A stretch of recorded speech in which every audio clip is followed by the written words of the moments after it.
Halo teman-teman semua, kita berkabung ya teman-teman, sangat-sangat berkabung di mana ada temuan tangkapan oleh KPK ya, meng-OTT beberapa orang, terutama petugas pajak ya. Ini petugas pajak masih di level KPP, tetapi sudah korupsinya luar biasa miliar-miliaran ya. Kita special edition hari ini teman-teman, kita mengundang ada Bapak Rinto Setiawan. Halo Pak Rinto, terima kasih sudah kehadirannya. Ya, Dan Mas. ada Pak Sujono dari IWPI juga, dan juga ada ahli hukum dari Pak Rey juga bantuin kita teman-teman ya. Selamat Nah, sore. makasih Pak Sujono, Pak Rinto, Pak Rey. Saya akan share ke teman-teman dulu sedikit teman-teman ya mengenai ceritanya.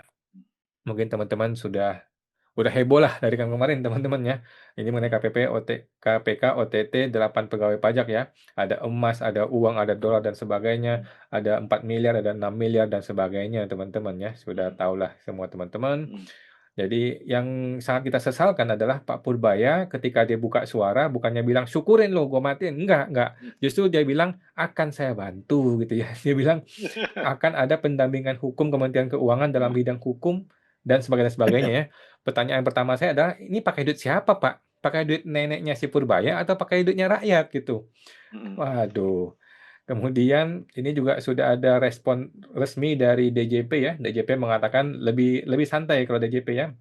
Kami menghormati, kami akan kooperatif dan sebagainya ya. Jadi nggak kayak Purbaya ya, terang-terangan mau bantuin anak buah dia sendiri. Kemudian, info terbarunya adalah orang-orang ditangkap ini ya, tersangkanya adalah penerima suapnya adalah, Dwi Budi, ini Kepala KPP Madya Jakarta Utara ya, KPP Madya.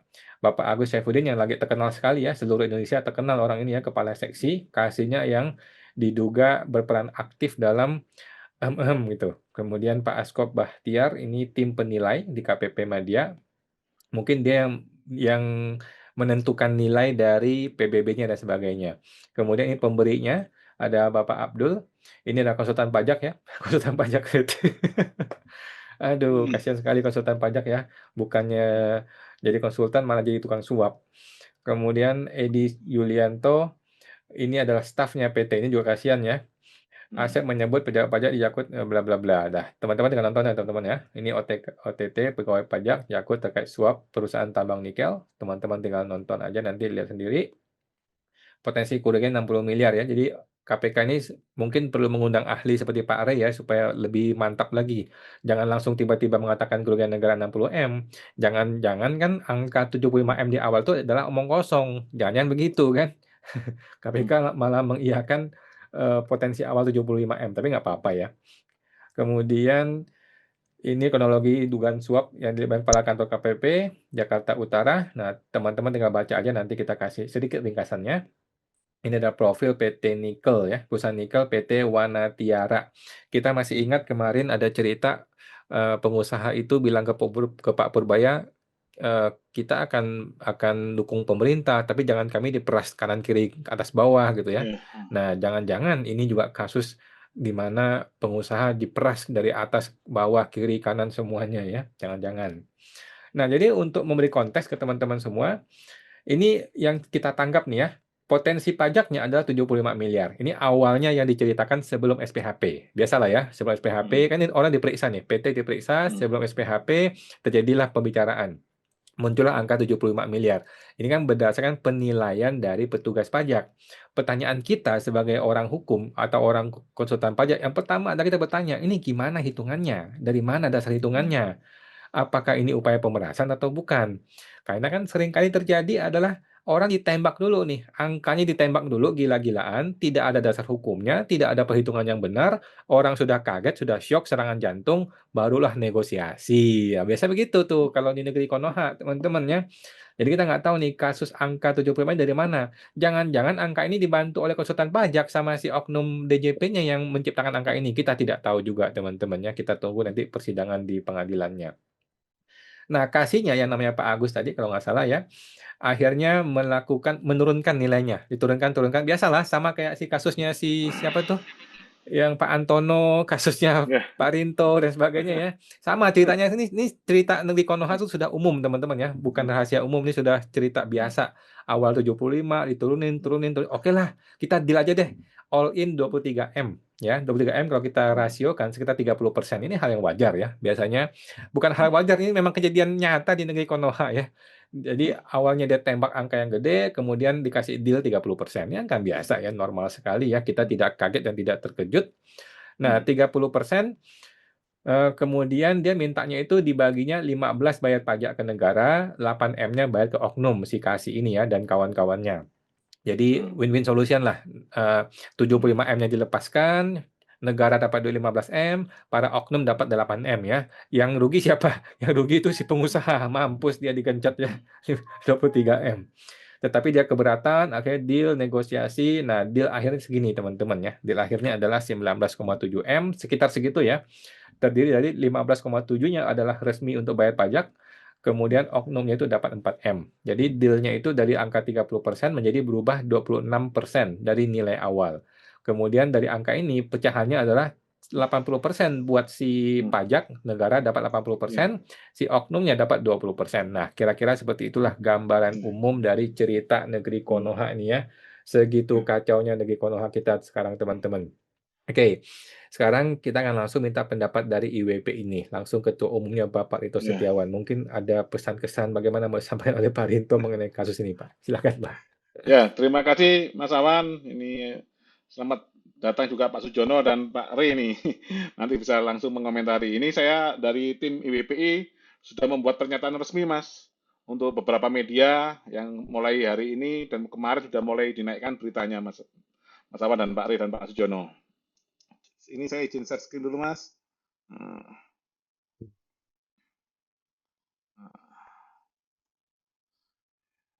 Jadi ini adalah pernyataan dari IWPI terkait dengan OTT pegawai pajak di Kanwil DJP Jakarta Utara. IWPI menegaskan, ini saja, IWPI sudah melaporkan dugaan korupsi Kortex sejak awal tahun 2025. Saya berserta Pak Rini, Mas, yang datang sendiri ke KPK untuk melaporkan terkait kasus Kortex. IWPI menegaskan bahwa sejak awal tahun 2025 kami telah melaporkan dugaan korupsi dalam proyek Kortex kepada KPK. Namun hingga saat ini laporan tersebut tidak menunjukkan perkembangan yang transparan dan signifikan. Pertanyaan di kalangan wajib pajak, apakah penindakan ini selektif sementara praktek serupa diduga terjadi di banyak KPP lain di Indonesia? IWPI mendorong penyadapan menyeluruh terhadap seluruh kantor pajak. Penyadapan terhadap seluruh kantor pajak yaitu 352 kantor pelayanan pajak dan 34 kantor wilayah Direktorat Jenderal Pajak atau Kanwil DJP. Langkah ini penting untuk membongkar praktik korupsi yang terstruktur dan berulang, bukan sekedar menangkap pelaku di satu lokasi. Nih, nota dinas Dirjen Pajak justru memperbesar resiko korupsi. IWPI menilai bahwa nota dinas Dirjen Pajak nomor 1 tahun 2024 yang pada intinya melarang perekaman audiovisual di kantor pajak justru berpotensi menjadikan 352 KPP dan 34 Kanwil DJP sebagai zona gelap pengawasan publik. Larangan perekaman bukan mencegah pelanggaran, tetapi justru menutup bukti. IWPI mendorong komitmen Menteri Keuangan Purbaya dengan catatan tegas. IWPI menyatakan mendukung penuh komitmen Menteri Keuangan Purbaya Yudi Sadewa dalam upaya membersihkan oknum di Dirjen Pajak. Selama komitmen tersebut konsisten dengan ucapannya, yaitu setiap pegawai yang melanggar hukum tidak akan dilindungi dan harus diproses secara hukum. IWPI menegaskan dukungan ini akan berhenti apabila terdapat indikasi pelindungan terhadap pelaku. IWPI menegaskan dukungan ini akan berhenti apabila terdapat indikasi pelindungan terhadap pelaku, termasuk yang tadi disampaikan Mas Awan bahwa akan dilakukan pendampingan hukum oleh dari Menteri Keuangan. Kesiapan IWPI bekerjasama. IWPI siap menyerahkan data dan laporan pengaduan terkait indikasi korupsi, pemerasan, dan penyalahgunaan kewenangan. Kami juga siap mendorong MOU dengan Kementerian Keuangan untuk perlindungan pelapor. Nah ini, yang kita sayangkan adalah evaluasi terhadap pengawasan internal Direktorat Jenderal Pajak. Efektivitas lembaga pengawasan dipertanyakan. Ini di Direktorat Jenderal Pajak sudah ada 3 lembaga yang untuk mengawasi para pegawai pajak, yaitu bidang intelijen, Kitsda, pengawasan internal mereka, dan Komwasjak. Jika mereka terlibat atau membiarkan harus segera diusut. Jika terlibat atau membiarkan harus diusut, jika tidak efektif perlu dievaluasi atau dibubarkan. Karena sudah berkali-kali terjadi gratifikasi dan korupsi ini. Posisi wajib pajak. Wajib pajak bukan pihak yang menginisiasi suap. Pemberian uang terjadi akibat tekanan dan ancaman. Ancaman SKP yang bernilai fantastis. Dampak langsung pada cash flow dan kelangsungan usaha. Relasi yang terjadi adalah pemerasan berbasis kewenangan. OTT 1 KPP bukan akhir persoalan. Korupsi perpajakan adalah masalah struktural. Diperlukan pengawasan menyeluruh, transparansi total, dan keberanian politik. IWPI konsisten membela wajib pajak dan reformasi perpajakan yang bersih.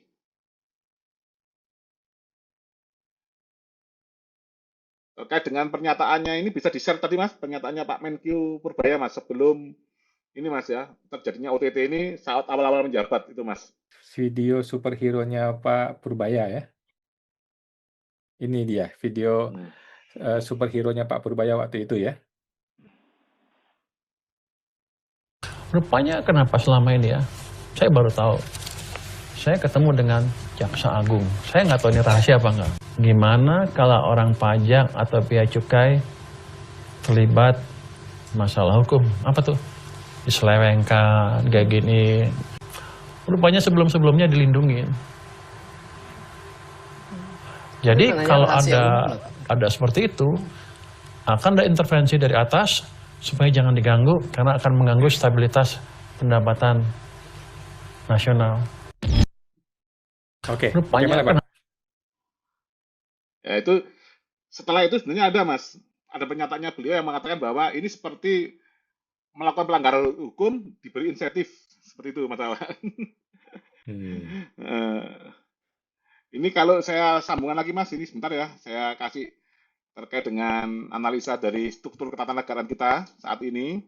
Nah, seperti ini Mas Awannya. Ini berdasarkan amandemen keempat Undang-Undang Dasar yang berlaku sekarang. Struktur ketatanegaraan kita itu rakyat ini seperti tidak dilindungi siapa-siapa Mas. Hartanya lari ke sebelah kanan ini Mas.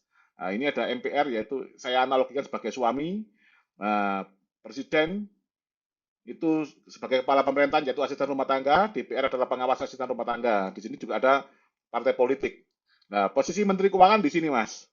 Jadi selama posisi struktur ketatanegaraan seperti ini, siapapun menterinya menurut IWPI tetap aja rakyat itu tidak akan ada yang melindungi. Seperti itu, Mas Awan. Oke, terima kasih Pak Rinto dari IWPI sudah memberikan penilaiannya ya. Kita sangat-sangat berduka dengan kejadian ini. Kita akan langsung meminta tanggapan juga dari Pak Sujono ya sebagai salah satu dari anggota IWPI dan sebagai seorang warga negara biasa. Bagaimana nih Pak Sujono menanggapi kejadian OTT KPK ini, Pak? Ya, terima kasih Pak Wan. Selamat sore Ya. untuk Pak Rinto dan Pak Ri. Ya, sore Pak. Sebenarnya kita kaget nggak terhadap OTT ini? Ini kaget OTT ini itu hal yang biasa kalau menurut saya, ya kan? Ini bukan pertama kali dan juga bukan yang terakhir kali. Tetapi apa yang membuat kita terkejut? Sebenarnya yang membuat kita terkejut adalah pernyataan dari Pak Purbaya. Ya, beliau menyatakan akan memberikan pendampingan hukum. Ini saya sharing sebentar. Ini pernyataan yang sangat mengecewakan kalau menurut saya. Saya ini dulu di organisasi juga. Ketika di dalam satu organisasi ada yang tersangka kena OTT, saat itu dinonaktifkan. Saya mengharapkan Pak Purbaya kalau dia melihat video ini segera mengeluarkan surat penonaktifan terhadap pejabat-pejabat yang sudah dinaikkan statusnya menjadi tersangka. Mereka tidak boleh lagi memiliki akses apapun terhadap sistem Kortek atau sistem yang ada di perpajakan. Nonaktifkan mereka supaya mereka bisa fokus kepada pemeriksaan terhadap OTT ini. Ya. Sama seperti waktu yang terjadi kepada Rafael Alun. Saya melihat masih lumayan Rafael Alun. Pada saat dia bermasalah, apa yang dia lakukan? Dia mengajukan permohonan diri dan itu jauh lebih terhormat. Sebelum dia dinonaktifkan, dia sudah mengajukan permohonan diri. Nah, ini kan cilaka. Seorang atasan, seorang Menkyu, puncak kekuasaan eksekutif di bawah presiden, memberikan pernyataan ingin memberikan pendampingan hukum. Itu seperti cek kosong.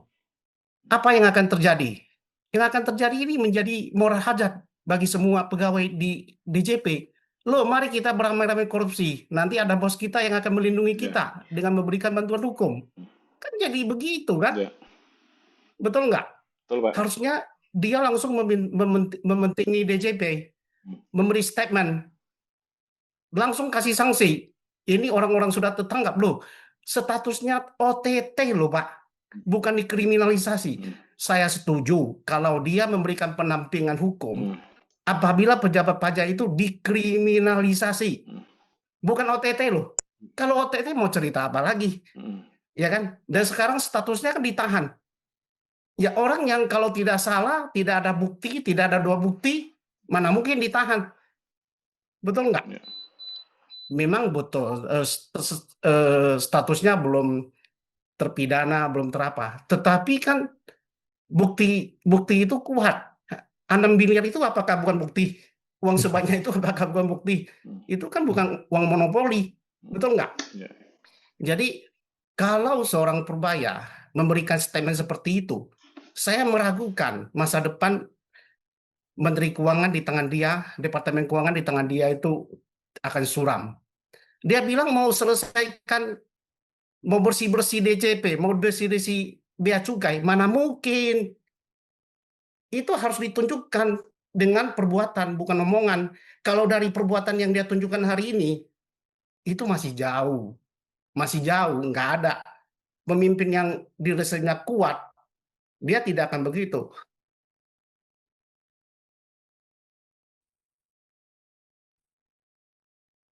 Harusnya dia perintahkan nonaktifkan segera.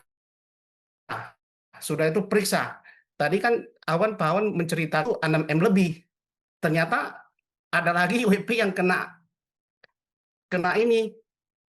periksa dan memberikan gratifikasi. Jadi PT WP ini bukan satu-satunya yang menjadi korban. Ada lagi WP lain. Nah, ini yang mungkin akan terungkap nanti setelah sidang. Seberapa banyak. Nah, yang saya takutkan moral hazard ini. Mari kita berdamai-ramai korupsi. Nanti kalau terjadi sesuatu, bos kita akan berdiri di depan, membela kita, memberikan perlindungan hukum. Kan seolah-olah begitu. Jadi kalau setuju saya seorang menteri itu memberikan perlindungan hukum kepada bawahan, tetapi harus ada pembatasan. Jangan bikin cek kosong. Batasannya apa? Oke, sepanjang Anda dikriminalisasi, saya akan bela Anda. Tetapi kalau Anda OTT kena suap, harusnya langsung bikin jarak. Dia harus tegakkan. Supaya apa? Supaya pegawai-pegawai yang bagus itu tidak rusak gitu loh. Sekarang dia melakukan begitu, apa yang terjadi? Orang-orang DJP yang benar-benar bekerja itu jadi frustasi. Kok bos saya seperti itu? Kok melindungi orang-orang yang tidak benar gitu loh. Kami yang bekerja dengan benar-benar jadi disia-siakan. Nah, saya melihat itu pesan moral di balik itu seperti itu. Nah, mungkin nanti Pak Ria akan memberikan pandangan secara hukum lah. Jadi sekarang seolah-olah dalam kasus ini, itu KPK itu berhadapan dengan DJP. Karena apa? Saya memberikan bantuan hukum. Jadi si pelaku itu berlindung di balik Menteri Keuangan. Karena Menteri Keuangan memberikan statement seperti itu. Hadapi saya. Karena saya akan memberikan bantuan hukum. Jadi pihak yang bersengketa jadi Menkyu. Jadi pembelaan itu kalau dia membela boleh, membela secara hak prosedural, ya kan? Artinya dia ditangkap, hak-hak dia sebagai tersangka itu harus diperlakukan sesuai dengan hukum. Tetapi kalau membela perbuatan, ya nggak boleh, kan udah jelas OTT. Begitu Pak Awan, Pak Rinto. Nanti Ya. mungkin kepada Pak Re, saya lebih mengkhawatirkan kepemimpinan seorang Purbaya di sini. Jadi omongan dia di depan itu semua bohong itu. Saya boleh bilang nggak bisa, nggak ada harapan.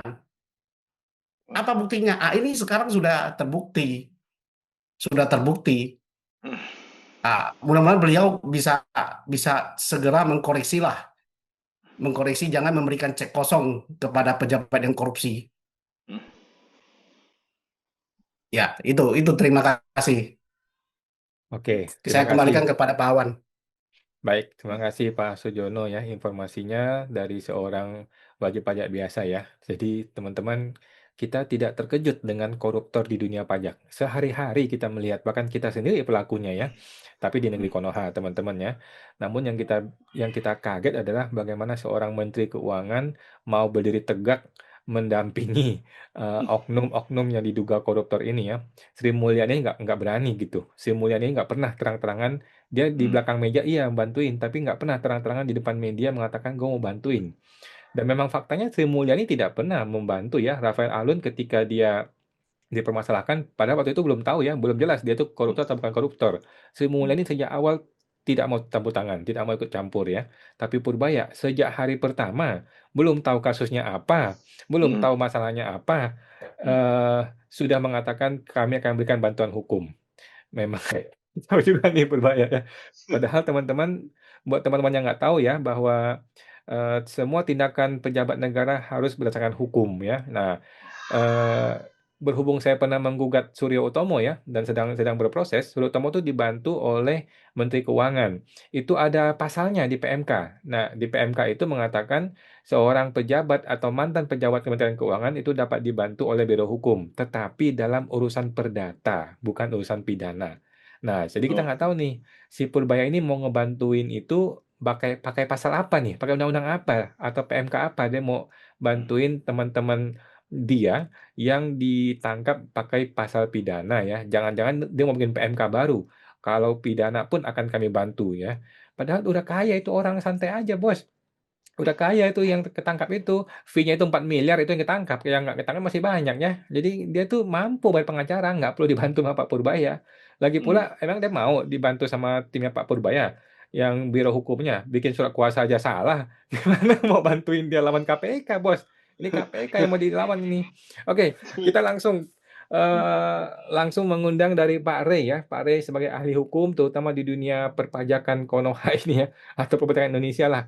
Bagaimana Pak Rey menanggapi berita duka ini Pak dari kasus tertangkapnya OTT terhadap oknum petugas pajak ya, bahkan di level KPP Madya Jakarta Utara. Silakan Pak Rey. Baik, terima kasih Pak Awan. Terima kasih juga Pak Rinto dan Pak Sujono untuk komentarnya yang sangat konstruktif ya. Tentunya apa yang baru saja kita dengar terjadi bisa dimaknai sebagai berita duka, tapi juga bisa dimaknai sebagai berita sukacita gitu ya. Kenapa berita duka cita? Karena kita melihat bahwa pilar-pilar pejabat kita sebagai pelaksana atau sebagai tangan kanan daripada rakyat itu kan masih sangat rapuh ya. Itu berita duka citanya. Tapi berita sukacitanya kita juga sangat senang karena di sisi lain penegakan hukum yang dilakukan oleh KPK itu bisa berjalan lebih baik ya dengan membuktikan bahwa sebenarnya DJP nggak bersih-bersih amat begitu ya. Itu artinya penegak hukum yang lain juga bisa membuktikan sebaliknya bahwa ada organ pemerintahan yang belum menjalankan tugas dengan baik. Ya, tentu kita harus memberikan apresiasi ya kepada KPK yang sudah menjalankan tugasnya khususnya dalam pelaksanaan pemberantasan dan pencegahan tindak pidana korupsi dengan dengan operasi tangkap tangan begitu ya. Nah, tentu kita tahu Pak Awan, Pak Rinto dan Pak Sujono kalau operasi tangkap tangan itu kan dugaan tindak pidana korupsi yang memang sudah nyata-nyata hampir menjadi kenyataan begitu ya atau menjadi kebenaran ya. Jadi memang masih dugaan karena belum ada putusan inkrah ya, tapi sudah menjadi mendekati kebenaran ya karena memang faktanya tertangkap tangan menerima suap dan memberi suap ya. Nah, jadi sekali lagi tentunya kita harus bersama-sama memberikan apresiasi kepada KPK ya dalam melakukan operasi tangkap tangan karena KPK memberikan atensi terhadap satu direktorat di bawah Kementerian Keuangan yaitu Direktorat Jenderal Pajak gitu ya. Nah, itu artinya kan Direktorat Jenderal Pajak itu masih seksi Pak Awan, Pak Rinto dan Pak Sujono ya. Makanya diperhatikan oleh KPK ya. Nah, itu berkaitan dengan lingkup prestasi kalau saya boleh katakan yang dilakukan oleh KPK. Nah, berkaitan dengan kegiatan tangkap tangan ini, tentu ini juga merupakan pembelajaran yang baik buat DJP ya, Direktorat Jenderal Pajak, khususnya buat Direktur Jenderal Pajak dan jajarannya. Ini membuktikan bahwa ternyata DJP tidak bersih-bersih amat ya. Saya selalu mengatakan kalau diundang dalam podcast, saya selalu menggaungkan satu pertanyaan yang tentunya harus dijawab oleh kita semua, khususnya oleh Direktur Jenderal Pajak dan Menteri Keuangan. Apakah ada pejabat di lingkungan Direktorat Jenderal Pajak atau di lingkungan Kementerian Keuangan ya yang memang belum pernah menerima uang dari wajib pajak? Ya, itu pertanyaan sederhana tapi harus dijawab ya, khususnya di lingkungan Direktorat Jenderal Pajak. Kalau mau dikerucutkan lagi, apakah ada pemeriksa pajak yang belum pernah menerima uang dari wajib pajak?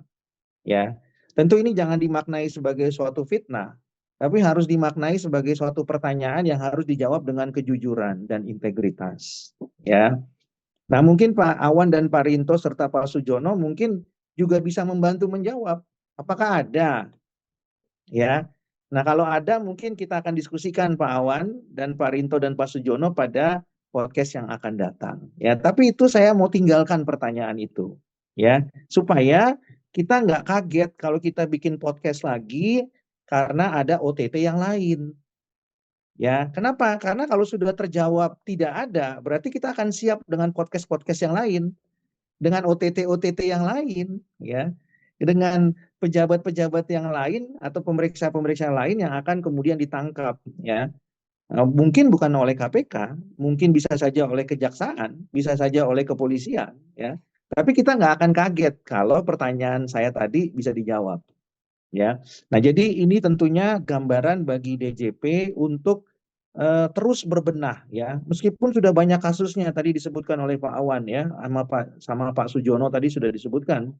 Ada kasusnya Pak Rafael, Alun Sambodo, ada Pak Angin, ada juga yang lain-lain dan lain-lain, ya.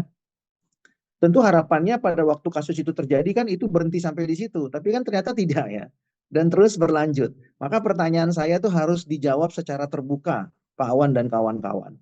Ya, kalau bisa 352 KPP yang Pak Rinto sebutkan tadi dan 34 Kanwil itu harus menjawab pertanyaan itu Pak, secara tertulis kalau perlu. Dan kalau perlu buat surat pernyataan gitu loh Pak. Ya, misalnya Pak Awan, saya sebagai kepala kantor ini tidak pernah menerima uang, ya kan, sepeser pun ya. Semuanya misalnya begitu Pak. Ya, supaya kita nanti bisa membuktikan benar nggak dengan adanya pengakuan itu perkara-perkara serupa ini tidak akan terulang kembali. Ya. Nah, itu yang tentunya menjadi masukan buat Direktorat Jenderal Pajak ya atau DJP. Jadi ternyata lembaga ini memang perlu terus dibenahi dan belum masuk kepada standarisasi bebas korupsi ya. Dan ininya tentu ini fakta ini bertentangan dengan fakta di mana katanya nanti rekan-rekan Pak Awan, Pak Rinto dan Pak Sujono bisa ngecek. Katanya hampir semua kalau tidak hampir berarti semua kanwil yang ada di Indonesia, 34 kanwil itu sudah memenuhi standar zona bebas korupsi, ya, zona bebas korupsi, ya, jadi WBK Pak ya. WBK, wilayah bebas korupsi. Kalau itu benar, maka menjadi pertanyaan Pak Awan dan rekan-rekan, ya, apakah kanwil DJP Jakarta Utara tidak termasuk, ya? Kalau tidak termasuk, lalu kenapa ini masih kejadian? Kalau sudah memenuhi syarat wilayah bebas korupsi oleh Kanwil DJP Jakarta Utara, ya, lalu kenapa ini masih bisa terjadi? Apakah WBK-nya itu Pak Rinto itu WBK yang tanda petik ya dikondisikan atau memang sudah lulus seleksi sebagaimana seharusnya? Ya, kalau istilahnya kalau kita dulu kuliah namanya ini jangan-jangan nilai untuk lulus WBK-nya diduga dikatrol gitu Pak Sujono, ya kan? Nah, harusnya kan nggak lolos itu WBK-nya. Kok bisa lolos tapi ada kasusnya? Ya, ini lolos beneran apa lolos-lolosan? Ya, kan ini yang harus dipertanyakan gitu ya. Kalau kemudian ini sudah lolos, harusnya nggak terjadi. Nah, ini juga merupakan masukan kepada DJP, khususnya kantor pusat, untuk melakukan evaluasi ulang. Ini WBK-nya beneran nggak? Ya, atau cuma untuk mencari target tanda petik pencitraan bahwa misalnya hampir semua kanwil termasuk mungkin kanwil DJP Jakarta Utara itu sudah memenuhi syarat sebagai wilayah bebas korupsi, ya. Apalagi ditambah lagi dengan apa yang terjadi selama ini kan, termasuk upaya hukum yang Pak Awan ajukan ke MK, larangan merekam, ya. Nah, jadi sudah dilarang merekam tapi ternyata masih ada ya kan dugaan suapnya. Ya, jadi memang sangat relevan berarti antara apa yang dia larang dengan kejadian ini kan kontras gitu loh. Berarti apa yang mau diperjuangkan wajib pajak untuk terbuka itu sangat relevan. Ya. Nah, jadi ini tentunya merupakan mirror atau kaca ya cermin bagi DJP untuk berbenah diri ya. Ya, tadi saya katakan bukan hanya WBK-nya, tapi juga larangan-larangan tadi, termasuk merekam, ya, pemaksaan terhadap nota dinas untuk diterapkan, ya, di semua kantor pajak, termasuk KPP dan Kanwil. Apakah itu kemudian masih relevan nggak untuk dipaksakan? Sementara dugaan suapnya masih berlangsung sampai dengan sekarang, ya. Nah, ini kan harusnya menjadi mirror atau menjadi cermin bagi DJP gitu ya. Jadi jangan kemudian memaksakan nota dinas yang tidak ada dalam hierarki, tapi hasilnya juga ya gimana? Hasilnya kan juga ternyata sangatlah memprihatinkan gitu ya. Kalau nilai ini kan sudah rapor merah semua ini. Nah, jadi ini cerminan yang tentunya harus betul-betul diteliti oleh Dirjen Pajak, dicermati oleh Pak Menkyu ya. Jangan sampai sudah melarang dengan memaksakan nota dinas tapi nilainya rapornya merah juga. Jadi untuk apa dong memaksakan dengan nota dinas begitu ya. Nah, itu untuk Direktur Jenderal Pajak dan jajarannya ya. Kemudian untuk wajib pajak ya, tentu ini juga masukan ya terhadap kurang lebih 70 juta wajib pajak, Pak Awan, Pak Rinto dan Pak Sujono ya. Bahwa sebagai wajib pajak nggak usahlah kita repot-repot kasak kusuk sana sini kalau kita tuh betul-betul sudah menjalankan kewajiban kita dengan benar ya. Caranya gimana? Tentunya kita tahu sama-sama ya, wajib pajak itu harus terus melakukan compliance dengan baik, mengikuti peraturan perundang-undangan yang berlaku, melakukan review dengan rutin. Jadi ketika diperiksa itu nggak perlu kasak kusuk gitu ya. Nggak perlu kemudian heboh sana sini, bagaimana kemudian menurunkan nilai 75 miliar itu menjadi 15 miliar. Nah, saya tidak tahu persis kasusnya, tapi menurut saya perkara ini pasti mengikuti PMK yang baru sebagai hukum acaranya, yaitu PMK 15/2025. Karena ada nilai 75M yang disebutkan oleh KPK. Jadi menurut saya hukum acaranya ini yang baru, di mana ada pra SPHP. Mungkin pra SPHP-nya itu nilainya 75 miliar ya, Pak Awan, Pak Rinto, dan Pak Sujono. Nah, kemudian itulah yang kemudian dinego-nego-nego, dikondisikan, sehingga pada akhirnya SPHP-nya seolah-olah menjadi 15 miliar. Tapi itu sudah melalui proses pengkondisian, ya itu tidak terjadi secara natural gitu ya, 60M-nya itu raib begitu. Ya, nah jadi menurut saya ini terjadi karena WP-nya memang kurang paham terhadap compliance dan juga mungkin jarang melakukan tax review ketika kemudian diperiksa akhirnya kasakusuk dengan bernegosiasi atau dengan melakukan tanda petik ya dugaan suap ini. Ya paling izin ini menambahkan, jadi kalau Ya. WP-nya kurang paham, ini kan juga di OTT ini kan ada konsultan pajak juga ternyata, Pak Ari ya, Nah, yang ikut ditangkap betul Pak. dan bisa ditayangkan, Mas Awan. Tadi saya kirim Ya, Mas Awan, ini profilnya konsultan pajaknya, Pak Ari. Jadi biar ya, biar kita sama-sama paham gitu loh, Pak. ya. Nggak Nanti saya main-main akan karena masuk ke situ. Nanti oke saya akan oke. masuk ke situ, Oh Pak siap. Rinto ya. Itu yang Ya ya. keempat, Pak. Oke Ya, ya siap. ya. Jadi saya masih masuk di yang poin ketiga untuk wajib pajak, Pak. Ya Ya, ya. jadi untuk wajib pajak kembali lagi kalau kurang paham tentunya dia bisa meminta bantuan ya Pak kepada Ya orang yang ya. kompeten ya. Orang yang kompeten itu tidak harus konsultan pajak karena terbukti hari ini konsultan pajaknya juga tidak kompeten gitu ya. Ya ya ya ya. Nah, maka benarlah yang pernah saya katakan bahwa konsultan pajak bukan profesi, yang menjadi profesi adalah kuasa wajib pajak ya. Karena kalau konsultan pajak profesi, saya tidak yakin bahwa salah satu tugas profesi konsultan pajak itu adalah tanda petik ya menyuap. Saya Ya. tidak yakin bagian daripada job desk-nya begitu ya. Ya. Saya sangat yakin bahwa itu bukan merupakan job desk-nya Pak Awan, Pak Rinto dan Pak Karena Sujono belum ya. ada undang-undangnya juga, Pak ya. Ya, ya. Jadi kalau itu mau dikatakan profesi, apakah betul salah satu tugas daripada profesi seorang konsultan pajak itu adalah menyuap? Sepertinya tidak gitu loh. Ya ya. Ya kan? Ya, atau turut serta dalam menyuap ya. Kita tidak tahu persis, nanti kita akan lihat sama-sama kan begitu ya. Apakah yang bersangkutan termasuk ke dalam delik yang mana? Apakah termasuk delik yang menyuap atau turut serta menyuap kan begitu ya. Nanti kita lihat. Tapi maksud saya tidaklah mungkin sebuah profesi itu kemudian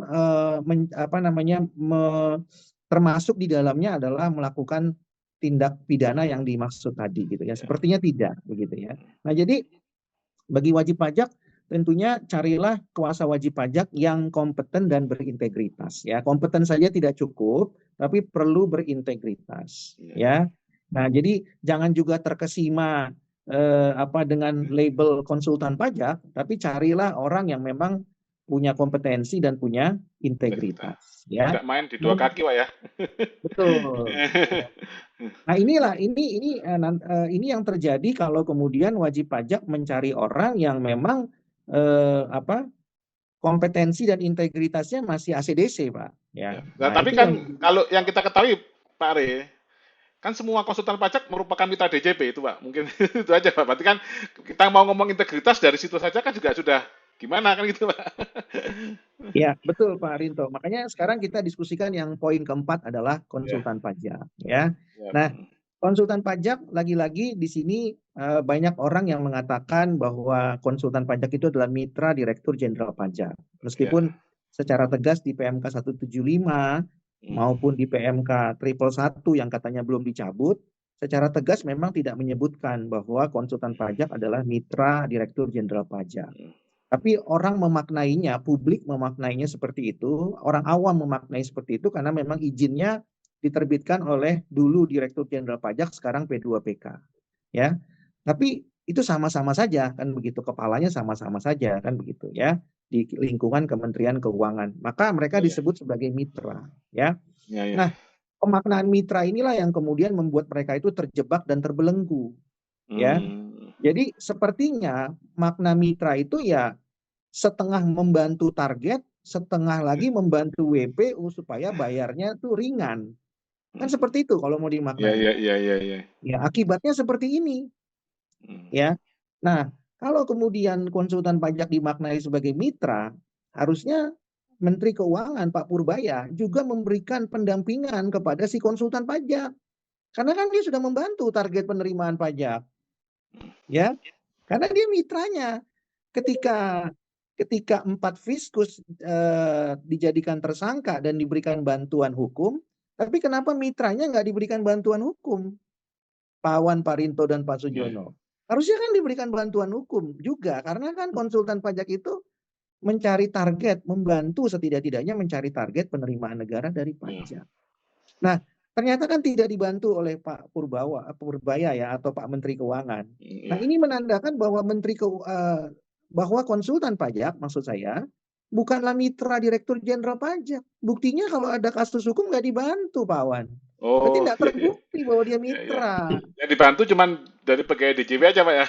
Betul. Nah, jadi kalau ada yang mengatakan mereka mitra, berarti mereka tidak paham begitu masuk kepada kasus mitranya hilang.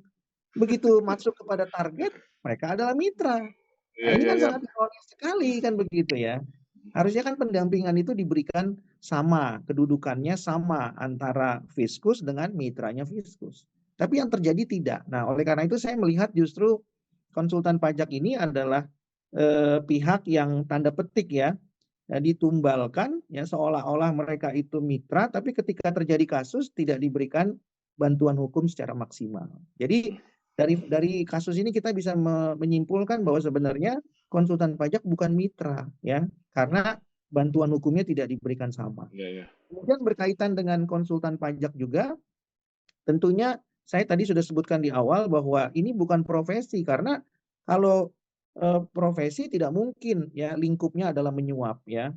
Kalaupun ini dianggap sebagai oknum, yang menjadi pertanyaan sekarang ya Pak Awan, Pak Rinto dan Pak Sujono, apakah kemudian organisasi konsultan pajak ini masih tetap mengakui yang bersangkutan?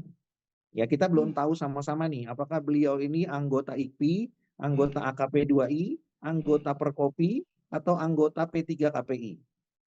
Ya, yang pasti itu bukan anggota P5I. Ya, Yang pasti. tapi itu anggota dari 4 yang lain yang saya sebutkan tadi. Pertanyaannya, kalau kemudian status beliau itu sudah menjadi tersangka, nanti menjadi terdakwa atau terpidana, apakah kemudian ini beliau itu tetap dapat menjadi anggota organisasi konsultan pajak? Ya, karena kalau kalau beliau masih tetap menjadi anggota, maka yang menjadi persoalan adalah apakah kemudian tanda petik profesi konsultan pajak itu standarnya serendah itu, ya kan? Bahkan terpidana pun bisa menjadi anggotanya. Iya.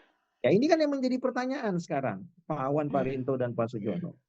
Ya, karena saya mendapatkan informasi juga, ya ada contohnya kasus Pak Awan yang kemudian permohonan perpanjangan izin kuasa hukumnya tidak diperpanjang karena persoalan-persoalan yang menurut saya tidak sesubstantif ketika yang bersangkutan itu menjadi terpidana. Ya. Nah, ini kan sama kurang lebihnya. Ya, kalau Pak Awan mengajukan permohonan perpanjangan kemudian dipersoalkan padahal Pak Awan itu tidak belum menjadi tersangka, terdakwa atau terpidana, bagaimana yang sudah jadi tersangka? Bagaimana yang sudah jadi terpidana?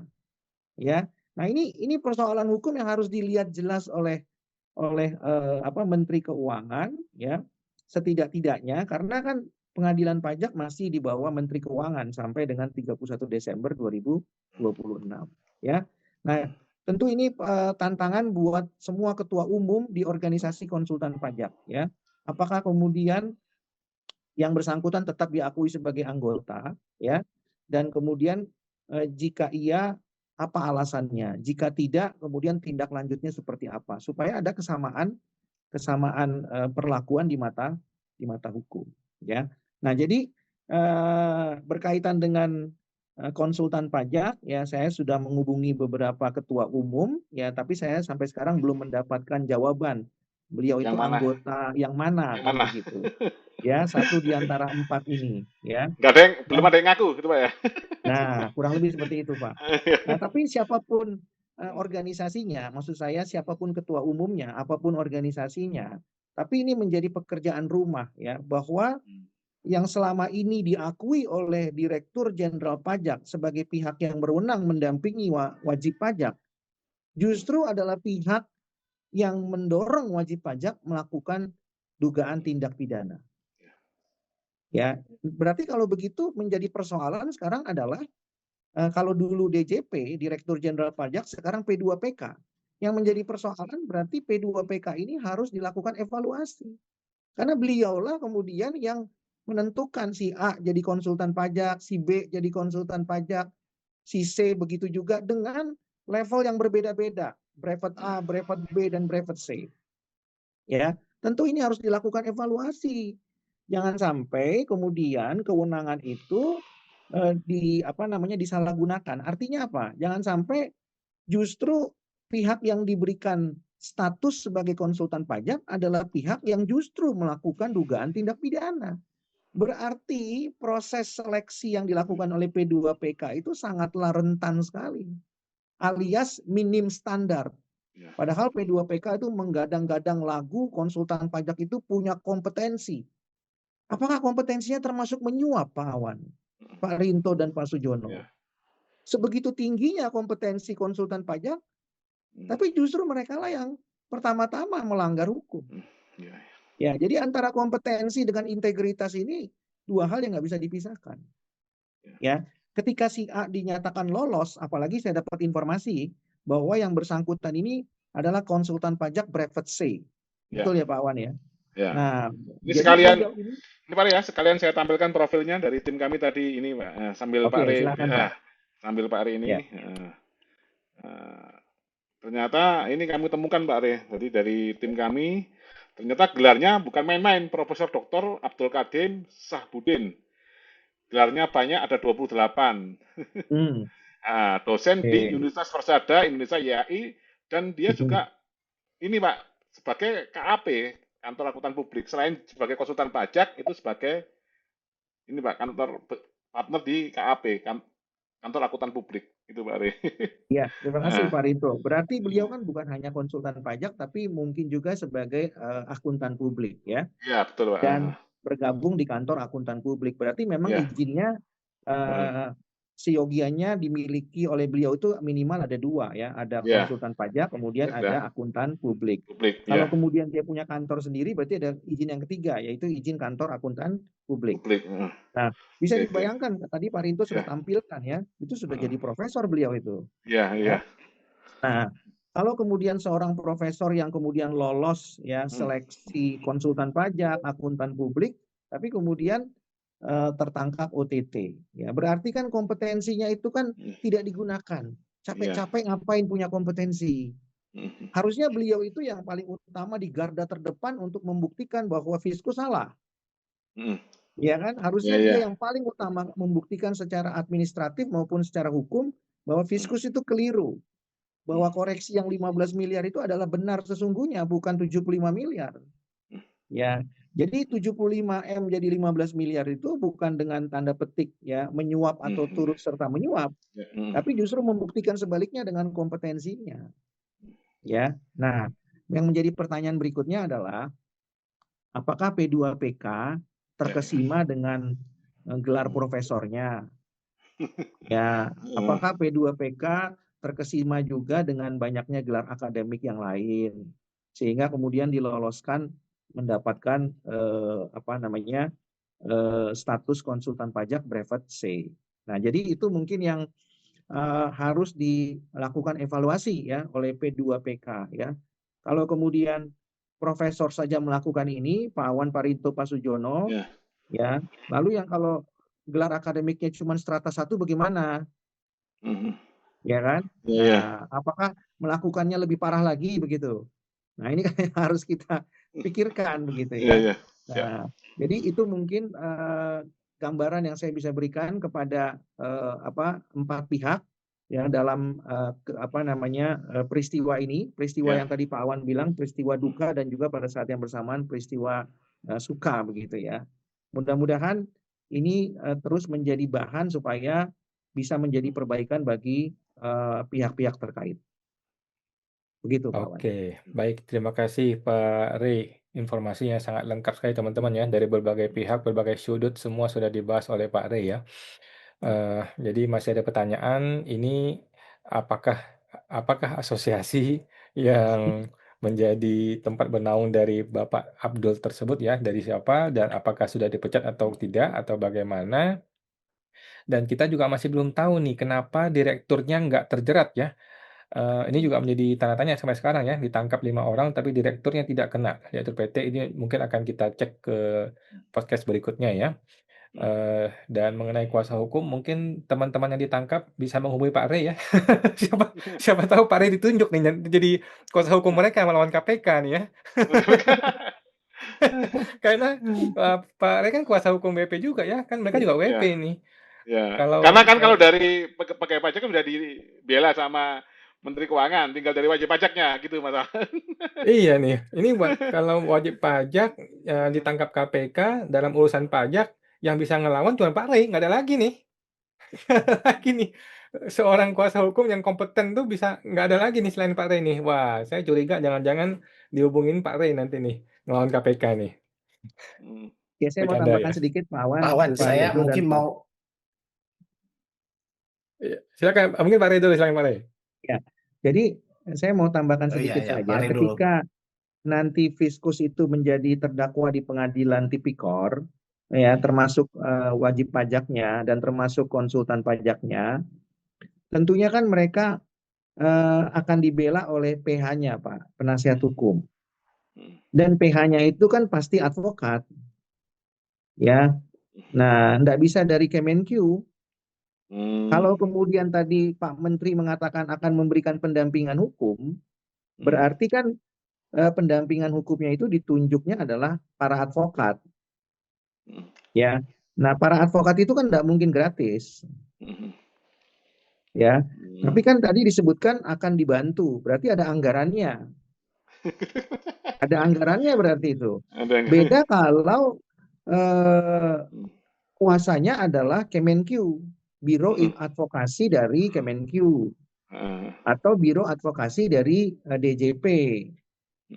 Itu mungkin berbeda. Tapi kalau penasihat hukumnya adalah advokat, tentu kan mereka adalah pihak swasta yang bebas, merdeka, dan mandiri kan. Nah, ketika mereka nantinya mau menjadi PH atau penasihat hukum, kan tidak mungkin juga pro bono. Ya, hampir dipastikan lah tidak mungkin pro bono. Nah, begitu juga dengan WP, ya termasuk konsultan pajaknya. Nah, jadi kalau memang mau didampingi ya pasti nanti mereka harus mencari PH-nya. Ya, advokatnya siapa? Kan begitu ya.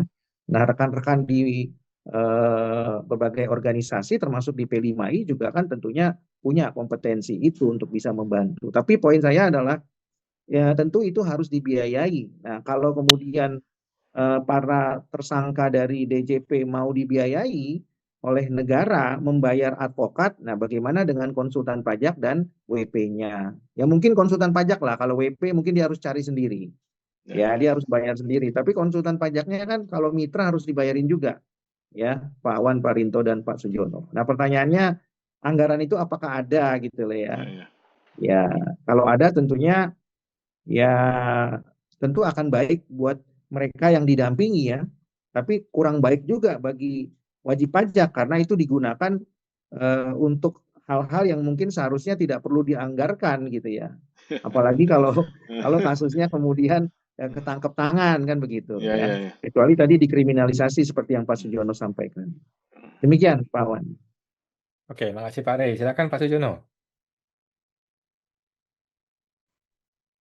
Ya, Pak Rey, saya tergelitik ini mau menjawab pertanyaan Pak Rey itu apakah dari sekian kantor itu apakah Fiskus itu bersih dari tidak pernah menerima sepersen pun dari wajib pajak. Ini saya terus terang saya akan jawab ya. Saya ada dua jawaban.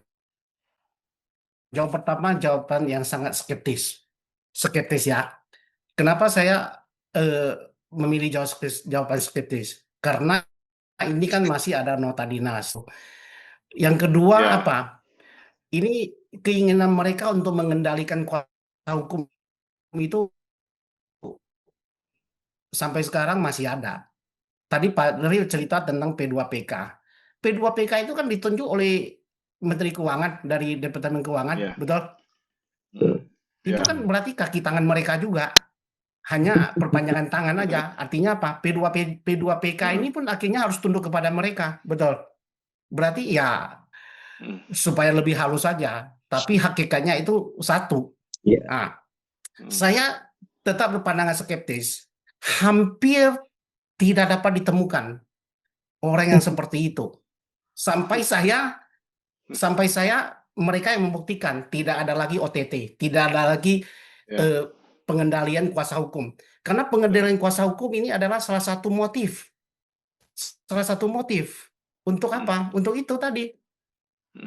Itu motif yang paling jelas. Lepas saja kalau memang kita mau bagus, kuasa hukum itu nggak usah dikendalikan.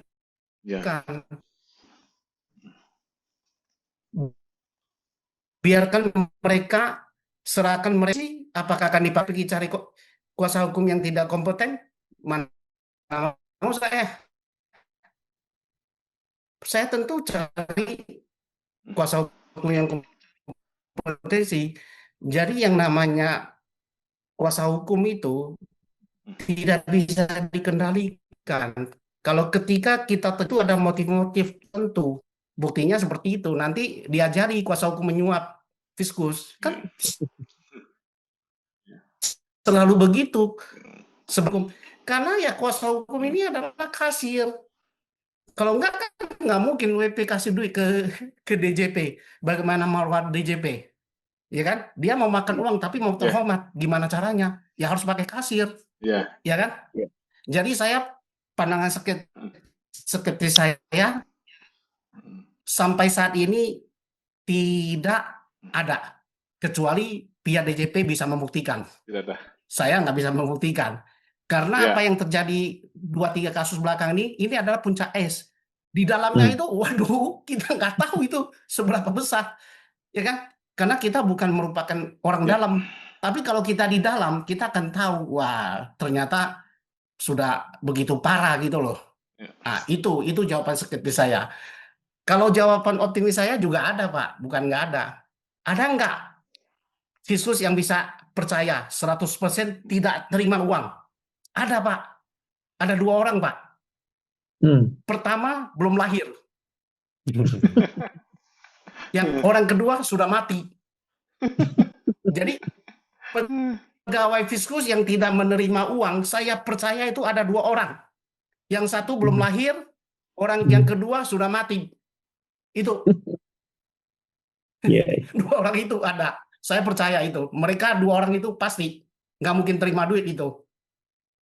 Satu kan belum lahir, gimana bisa terima duit dia? Yang satu sudah mati, gimana mau kasih dia duit? Itu jawaban skeptis, optimis saya. Ya, kita kan bukan orang DJP, nggak ada kekuasaan untuk memberesin itu. Makanya saya berharap itu ada di Menteri Purbaya bisa memberesin itu. Kalau orang selalu bilang ikan itu busuk dari kepala kan.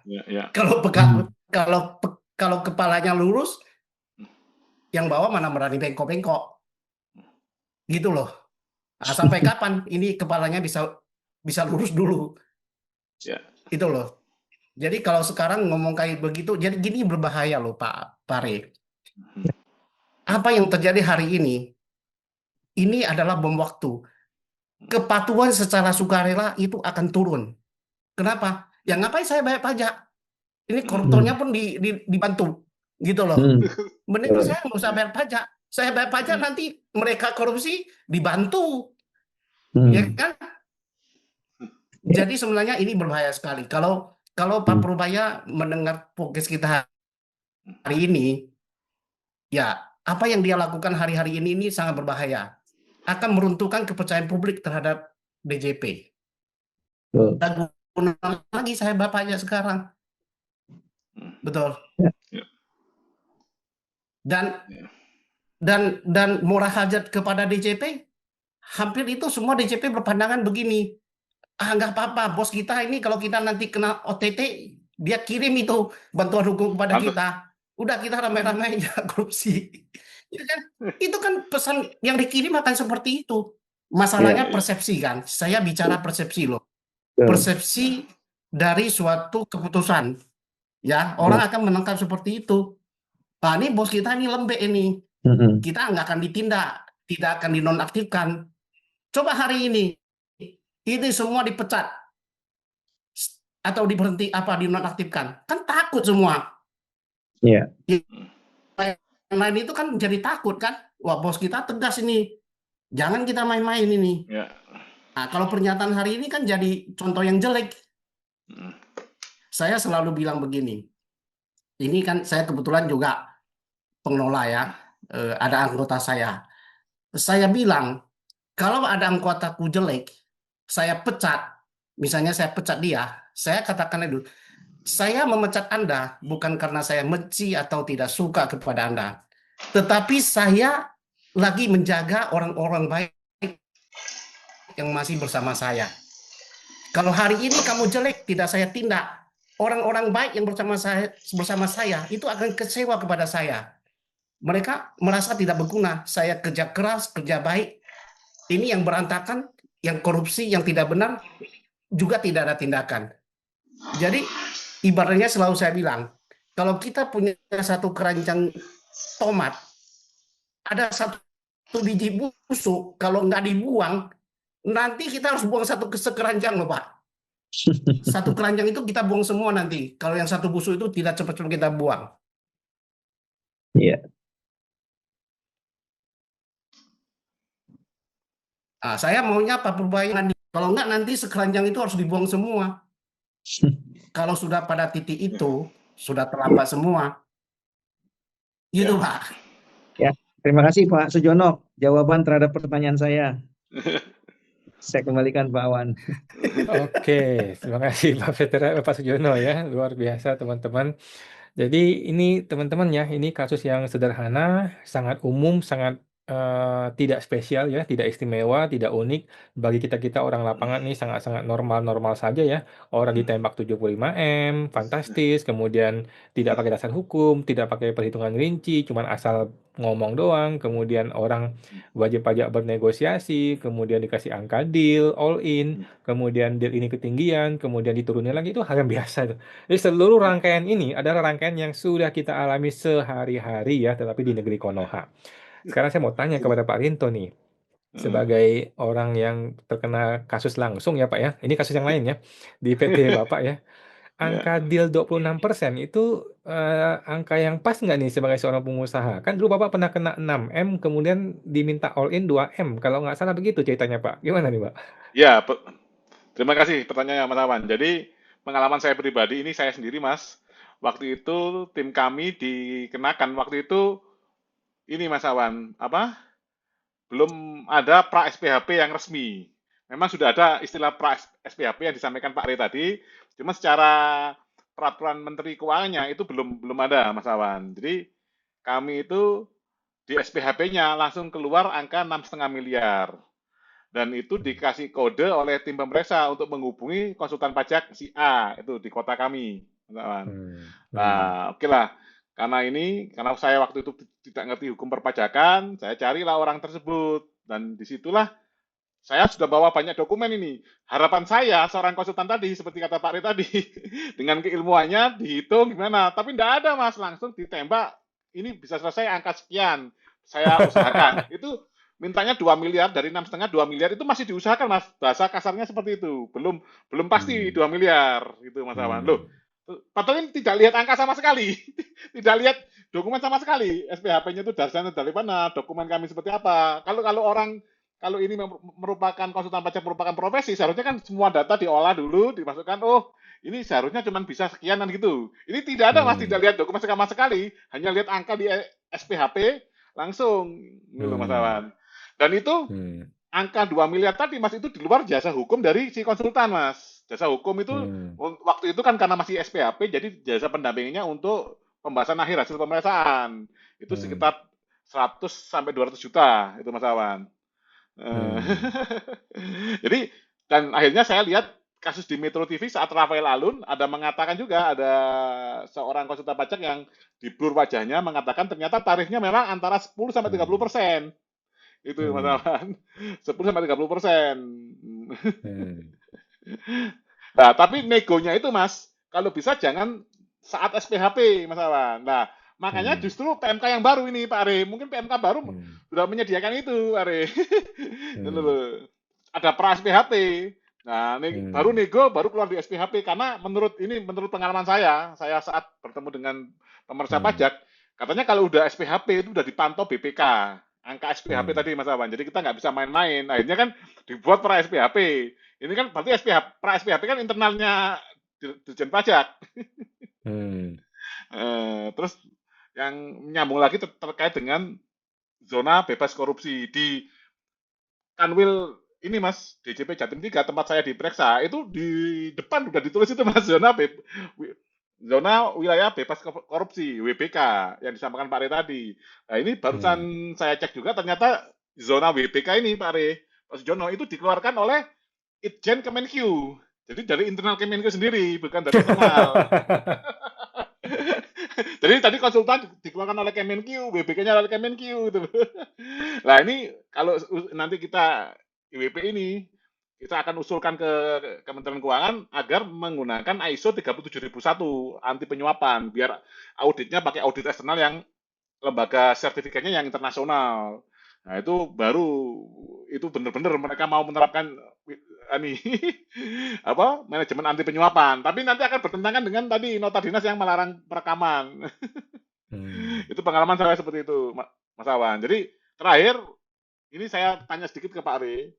Kenapa Pak Ari itu Menteri Keuangan sampai memberikan bantuan hukum, kok tidak Direktorat Jenderal Pajak atau Direktur Jenderal Pajak lah, itu kan anak buahnya, kok langsung Menteri Keuangan? Karena ini Menteri Keuangan sekarang langsung di bawah Presiden, sementara KPK juga sekarang kan sudah ASN, itu sangat kuat sekali benturan kepentingannya. Tadi akhirnya balik lagi sama Pak Sujono kan, ini akhirnya menjadikan moral hazardnya ini untuk ini seakan-akan pernyataannya Pak Purbaya di awal menjabat tadi itu seakan-akan ini diberi insentif untuk berbuat dosa.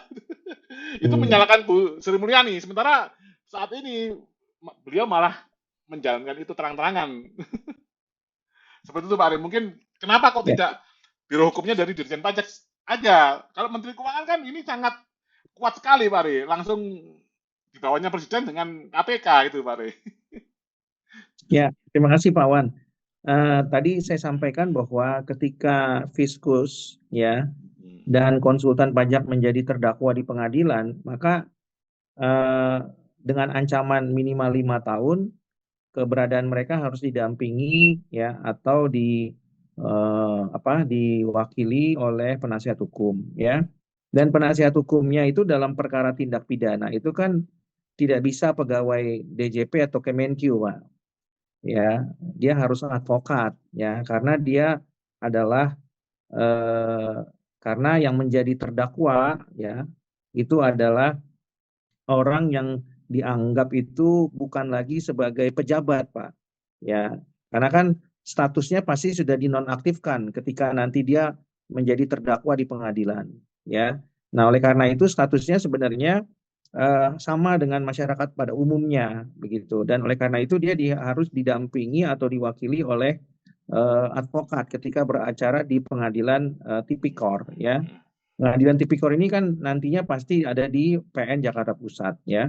Jadi Pengadilan Tindak Pidana Korupsi pada Pengadilan Negeri Jakarta Pusat ya.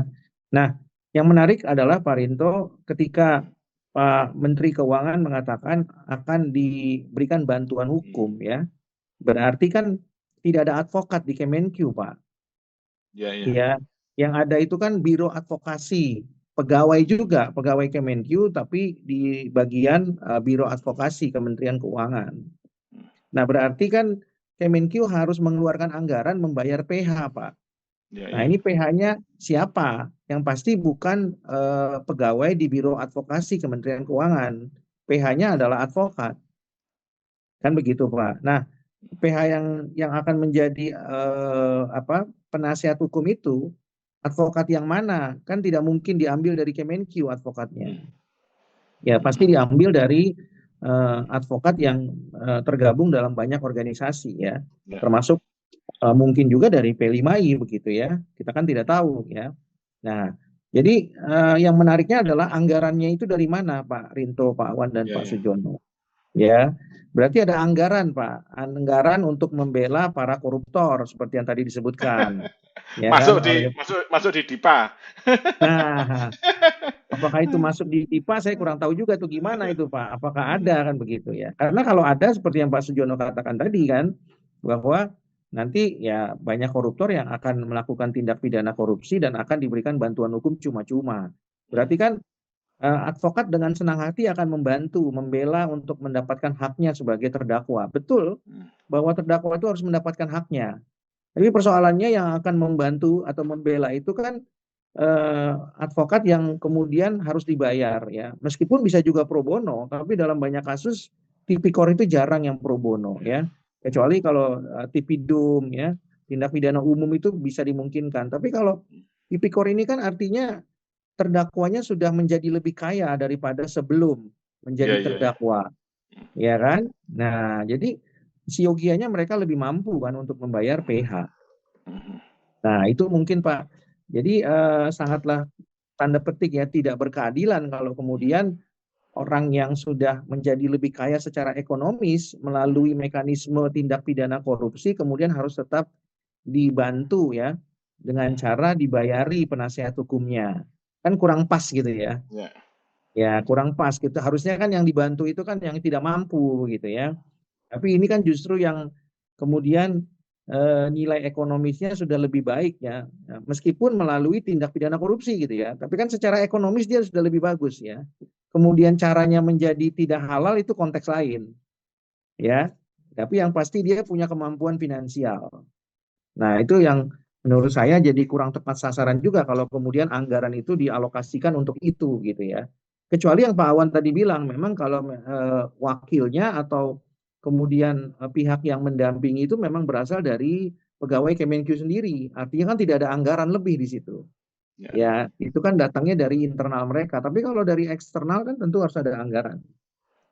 Anggaran itu datangnya dari mana? Sementara seluruh penerimaan pajak berasal dari WP. Apalagi tahun 2025 kan targetnya tidak tercapai, Pak. Lalu kemudian harus ngambil dari mana lagi, Pak? Kan itu yang jadi pertanyaan, Pak Rinto ya. Iya, iya, ya. Begitu kurang lebih, Pak. Oke, terima kasih Pak. Pak, Baik. kelihatannya setelah mendengar podcast kita, Pak Purbaya itu tidak jadi itu memberikan bantuan hukum. Saya yakin itu PHP Mungkin, nanti. ya Karena kan mungkin Pak dia Sujono, kan ya gimana Pak? silakan Pak. Saya setelah ini sampai ke ujung, saya menyadari ini jangan-jangan ini juga lip service juga. Hmm, iya, iya. Di service kepada pegawainya. Udah kalian tenang nanti saya bantu. Nanti dicari duitnya nggak ada ya nggak jadilah. Oke. Ya kan dia bola-balik kan ya nggak apa-apa kan, hanya Hmm. dia Pak Purbaya ini ke orangnya ceplos-ceplos. Dia ngomong dulu nanti mikirnya belakangan kan, ini sudah keluar ya udah, oh tadi oh ya nggak ada duit ya jadi kalian pakai pengacara sendiri lah kan udah kaya kalian. Ya. sudah ada uang masuk kan udah kaya, nggak Iya, kayak Rafael kan iya, juga nggak pakai bantuan enggak. hukum kan Betul. dari ini kan ya. Dari Mungkin konsep Pak sendiri. setelah dengar podcast kita Purbaya dia bilang udah kalian berhenti aja jadi dari DJP, jangan buat saya pusing. Dapat pencerahan Pak ya, baru dapat pencerahan dari Pak Re.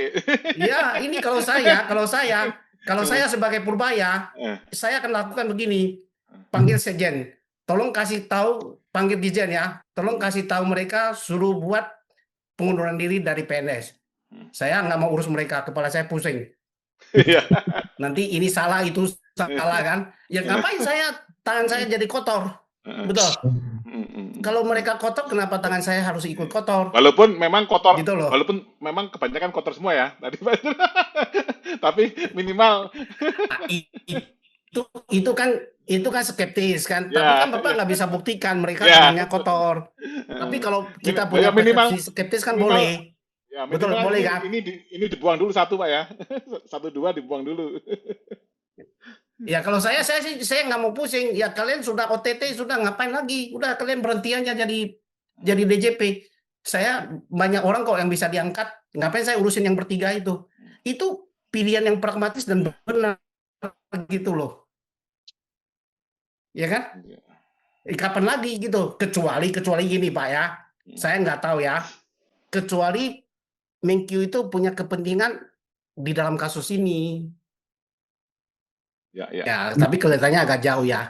Atau mungkin ini kepala KPP-nya ada ikatan saudara atau apa atau gimana, saya Tapi nggak gitu jelas. kalau Kalau memang menurut tidak ada hubungan apa-apa, Pak Sujono, kalau menurut pengalaman saya nah ini gimana Pak? sebagai wajib pajak Pak Sujono, memang kelihatannya ini Pak ya, ini pengalaman saya skeptis juga Pak ya. Itu kayaknya memang oknum-oknum yang ini tuh memang sepertinya dipelihara dalam tanda kutip Pak Sujono. Karena yang muda-muda ini bagus-bagus Pak Sujono. Yang muda-muda ya, yang masih di level Oke. tengah. pertanyaan saya kepada Pak Rinto, apa kepentingan saya memelihara mereka? Apa keuntungan saya? Saudara Karena bukan, anak bukan, karena target kan naik terus, Pak. atau Target penerimaan pajak kan naik terus ini. karena ada, Eh, hah? karena target penerimaan Iya, pajak kan kalau naik masalah naik target terus. siapapun saya suruh bisa capai target kok. Ya, betul. Enggak, kalau masalah target, Pak, itu bukan mereka aja bisa.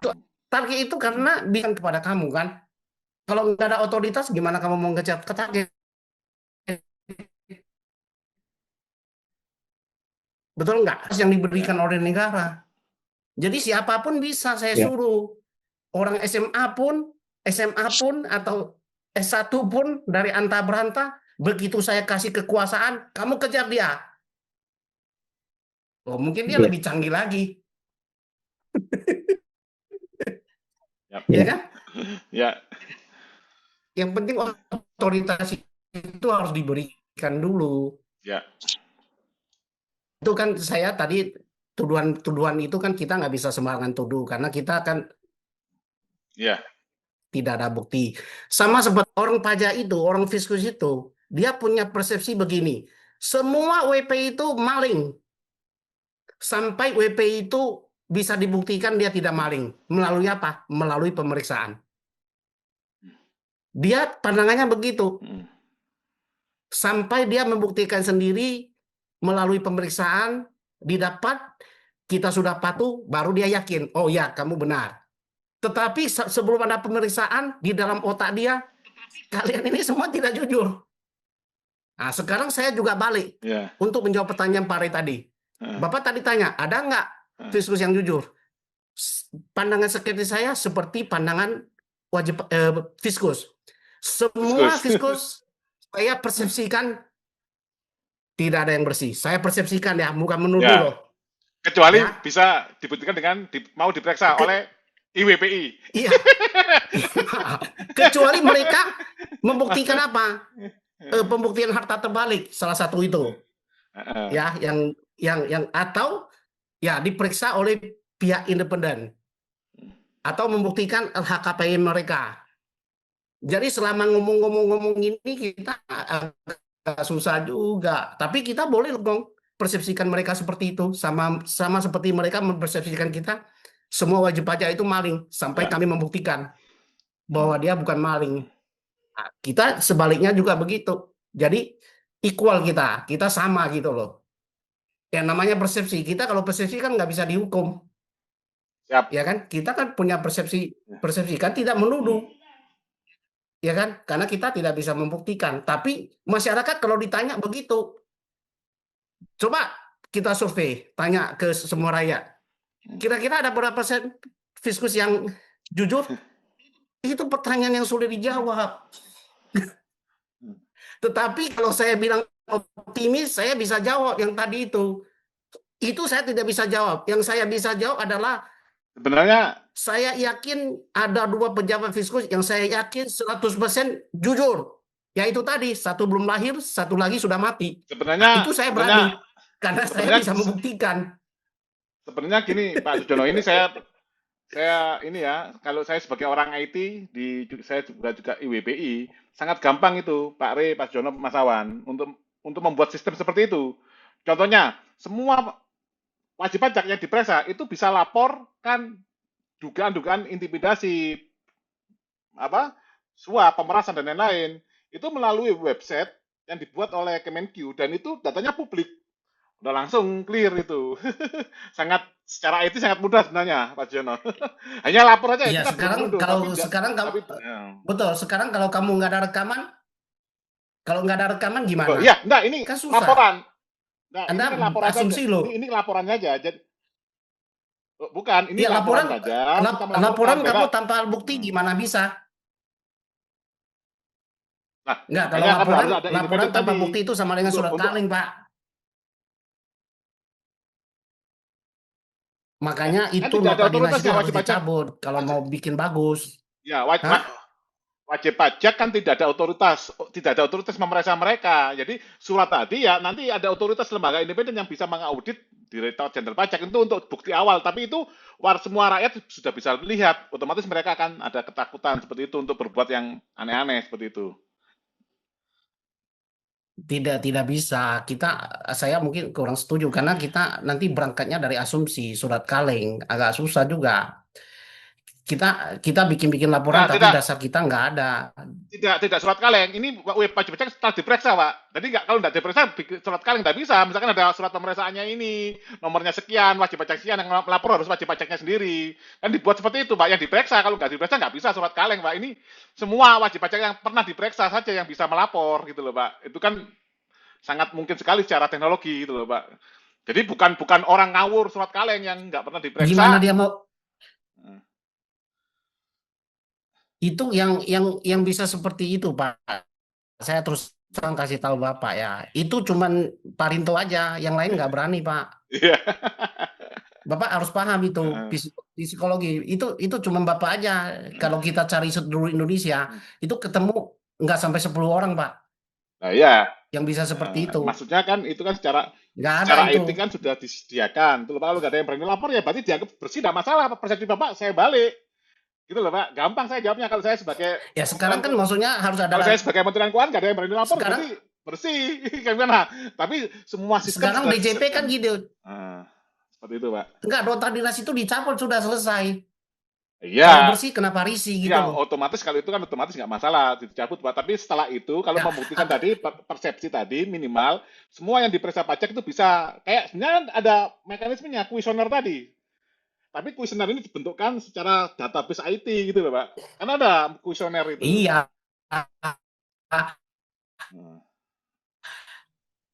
Tahun ini Bapak lewat pemeriksaan naik ke Buper, mati.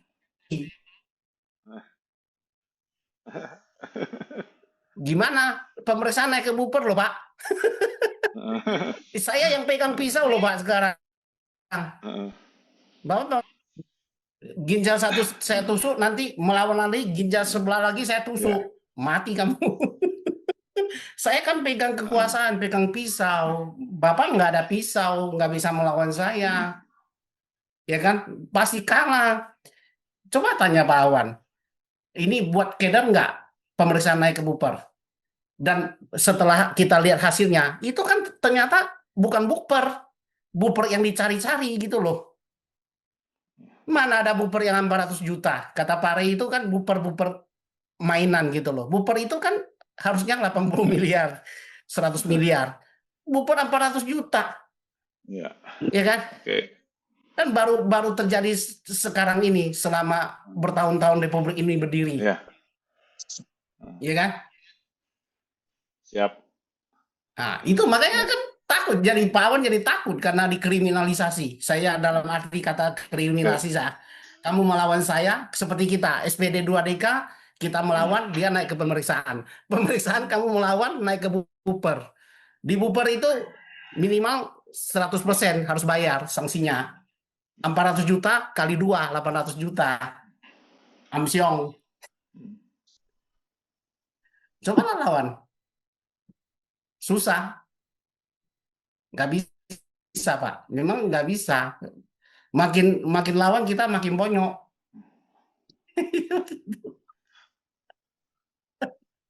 Oke, Mas Awan. Oke, Inilah siap. nanti Pak Rey coba. Nanti Pak Rey selesaikan masalah yang Buper itu. Mantap, saya dukung terus itu, nggak apa-apa.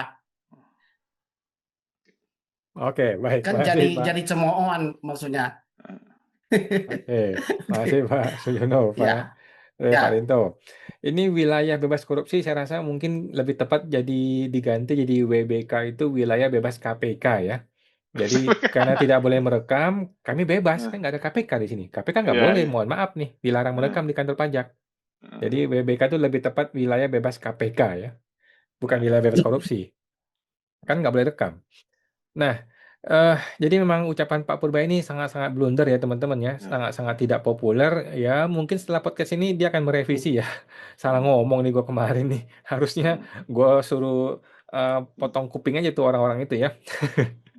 Nah, ini saya mau tanya ke Pak Sujono nih. Pak Sujono ini sebagai mungkin praktisi juga ya, praktisi konsultan juga. Kira-kira nih Pak, konsultan pajak ini dapat fee nggak ya? Ya, selain dari ini ya, selain dari yang fee dia yang normal yang tiap bulanan atau kasus dari klien ini, dari kasus 4 miliar ini, kira-kira dia dapat fee nggak? Karena kan kalau nggak salah KPK bilang dikasih full 4 miliar kepada si oknum pajaknya. Apa iya si konsultan pajak itu nggak dapat fee gitu loh? Menurut Bapak gimana nih sebagai sebagai orang biasa gitu ya? Gimana Pak? Nah, ini supaya jangan terjadi menuduh konsultan pajak. Saya menggunakan istilah Pak Panji ya. Panji itu kan menurut keyakinan saya, kan dia bilang begitu. Menurut keyakinan saya, ya kalau saya, ayah saya terima dua-duanya lah. 4M pun saya minta dibagilah. Masa pro bono, ya kan? Udah titip rekening Pasti ya sama pasti PT-nya ya? kalau saya sih minta dua-dua. Invoicing 4 miliar itu kalau invoicing MPPN 50% berapa persen? Hmm, 2M kali berapa itu? Itu udah masuk ke tier berapa? Tier ke yang keempat, 30% ya? 25% ya? Hah? Masa 30%. saya harus bayar sendiri pajak itu? Ya kan? 30% berarti 2M 600 juta. Masa saya harus bayar 600 juta? Kan nggak mungkin. Mana mau saya kalau nggak dikasih lagi. Nombok dong saya, nombok 600 juta dong. Oke. Ya, dua-dua lah, dua-dua lah supaya ya banyak atau sedikit saya nggak tahu, tapi ya haruslah karena enggak saya kan rugi. Namanya saya kan dagang kan, konsultan kan dagang, dagang jasa dia. Hmm. Itu Pak Awan. Oke, siap. Makasih Pak Sujono ya. Jadi menurut keyakinan Pak Sujono, ya kira-kira akan ada kickback atau cashback dari oknum pajaknya ya. Nggak mungkin lah konsultan pajak pro bono dititipin rekening dia untuk ngambil resiko sebesar ini. Nggak mungkin lah dikasih plok-plok semuanya ke si oknum pajak. Oke, sekarang ke Pak Rey nih yang terakhir nih, Pak Rey nih sebagai ahli hukum ya. Menurut Pak Rey ya Pak, di level kepala KPP Madya yang masih unyu-unyu gitu ya, ini kan level KPP Madya nih, masih jauh dibanding eselon-eselon 1, 2 ya. Ini 4 miliar per satu kasus, Pak. Gimana di level Cortex? Cortex ya atau Corstress ya, yang budgetnya 1,3 triliun, Pak. Kira-kira fee-nya berapa, Pak? Kalau mau dibandingin apple to apple gitu perbandingannya itu, ini dari 27M dia dapat 20%. Ya sekitar 20%, kemudian dia dapat lagi 20% dari situ kan. Nah, gimana dengan level core stress yang 1,3 triliun, Pak? Dan terakhir, Pak, mungkin dari Bapak sebagai praktisi hukum, apa solusinya, Pak? Sekarang solusi gimana untuk ngeberesin masalah korupsi di DJP ini, Pak? Makasih, silakan Pak Lee. Terima kasih Pak Wan pertanyaannya.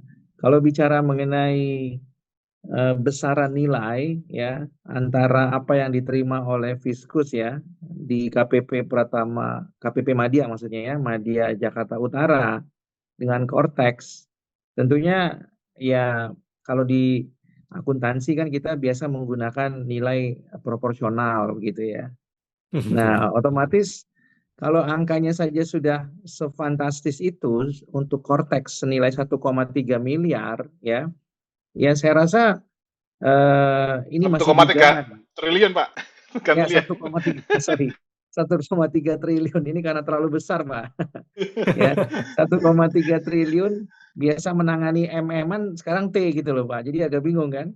Nah, 1,3 T ini kan luar biasa fantastis ya, Pak. Jadi kalau mau dihitung proporsional dengan tadi hitungan Pak Awan terhadap fee yang didapat ya oleh Fiskus di KPP Madya Jakarta Utara, ya tinggal dihitung sendiri saja Pak kalau mau dihitung proporsional. Ya. Nah, jadi nilainya tentu sangat fantastis. Tapi poin yang saya mau sampaikan adalah Cortex itu meskipun tanda petik ya masih bermasalah, menurut saya tetap akan dipaksakan untuk diterapkan. Karena kalau tidak akan muncul lagi Pak korban baru di KPK. Ya, akan muncul lagi tersangka baru, akan muncul lagi persidangan dengan terdakwa baru. Ya, akan muncul lagi Pak terpidana baru. Jadi bagaimanapun juga ini beban juga buat Pak Menteri karena dia harus menganggarkan lagi Pak untuk mendampingi mereka kalau jadi tersangka, ya, mendampingi mereka untuk jadi terdakwa. Nah, itu anggarannya semakin besar, Pak. Ya, jadi kalau misalnya PH-nya harus diminta untuk mendampingi atau mewakili, Pak, ya sebagai PH, ya tentu bisa dihitung, Pak, PH-nya minta berapa. Nah, kalau saya jadi PH juga saya hitung-hitungan, Pak. 1,3, Pak. Ya kan? 1,3, Pak. Ya. Kalau kalau kemudian kita menghitung saja dari 1 per mil, mungkin Pak Sujono bisa hitung itu sudah berapa itu Pak? Ya enggak usah 1% Pak, 1 per mil saja, Iya. ya itu sudah berapa Pak? Ya, nah kita harus bayar PPh-nya berapa itu? Kalau 21 ya, jangankan 21 Pak, 23 saja sudah berat kita 2%. Kalau misalnya kita dianggap sebagai PH berbadan hukum begitu, itu sudah cukup berat. Apalagi kalau sebagai orang pribadi ya, dengan bracket pasal 21 itu kan lebih berat lagi. Nah, jadi menurut saya Cortex ini meskipun tidak akan pernah selesai, ini tetap dipaksakan. Nah, pertanyaannya yang jadi korban siapa? Yang jadi korban adalah WP. Ya, ketika Cortex tidak lancar, tidak sempurna, maka akan muncul persoalan-persoalan baru. Disitulah WP menjadi beban. Disitulah itu menjadi beban WP, tanggungan WP. WP yang akan menjadi korban. Ya, dulu awal-awalnya kan kita tahu kan, tidak bisa nerbitin faktur, diterbitkanlah sanksi administrasi 1% dari DPP. Itu adalah contoh-contoh di mana WP menjadi korban. Kedepannya juga ada. Ya, makin banyak ya surat teguran tidak jelas tiba-tiba muncul ya, seperti yang dialami Pak Rinto begitu. Begitu digugat tiba-tiba hilang kan begitu ya. Muncul lagi yang baru lagi ya kan. Masih ngajukan keberatan tapi muncul terus surat teguran begitu ya. Pokoknya Nggak ada akan remnya, terus seperti itu. nggak ada remnya, Ya. Pak. Nah, tidak ada remnya. Jadi pertanyaan Pak Awan tadi menurut saya tidak akan ada solusinya, Pak, sampai ada tersangkanya.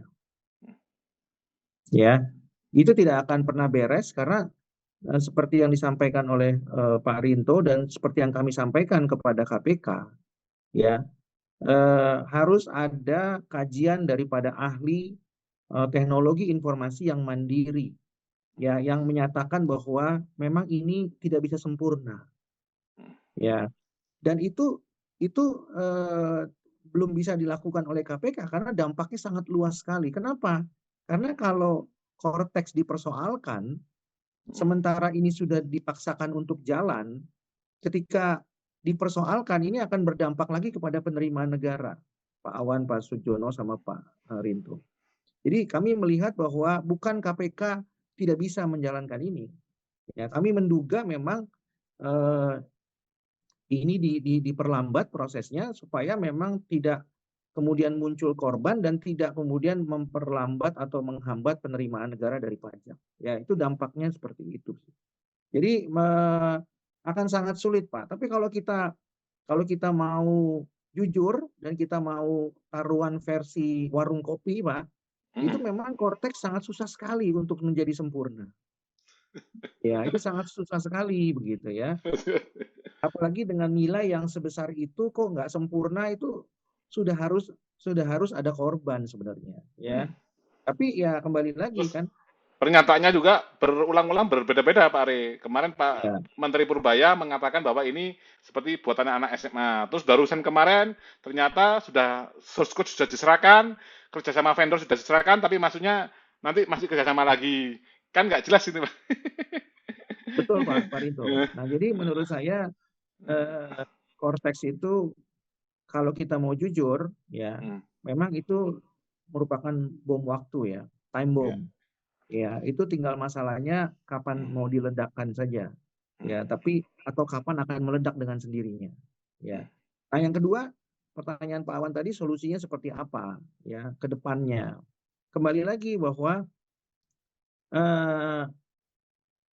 saya mengusulkan supaya ketika ada kuasa wajib pajak atau ada pihak-pihak yang membantu wajib pajak, tentunya sebisa mungkin izin itu atau nyawanya tidak diterbitkan oleh Kemenq supaya ada independensi, ya. Karena tidak mungkin mereka itu akan all out totalitas, ya, mendampingi mewakili wajib pajak. Kalau kemudian nyawa mereka itu dipegang oleh Kemenq. Jadi harus ada pihak yang independen, ya. Sekarang terbukti.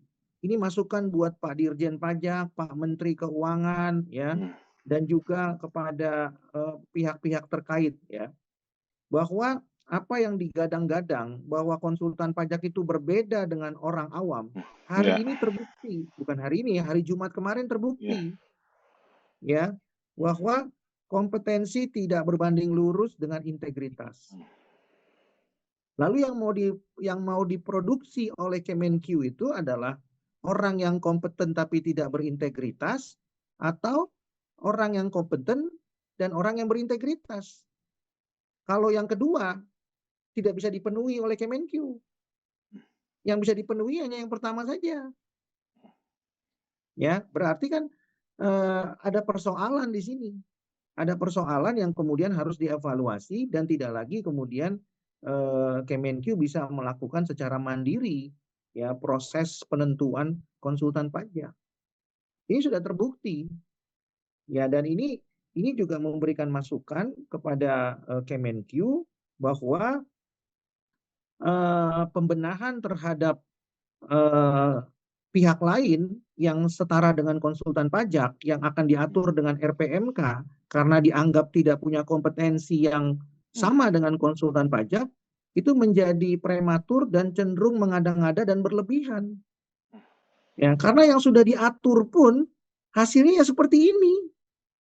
Ya, yang katanya sudah melewati proses seleksi yang begitu panjang, hasilnya seperti ini, rapor merah.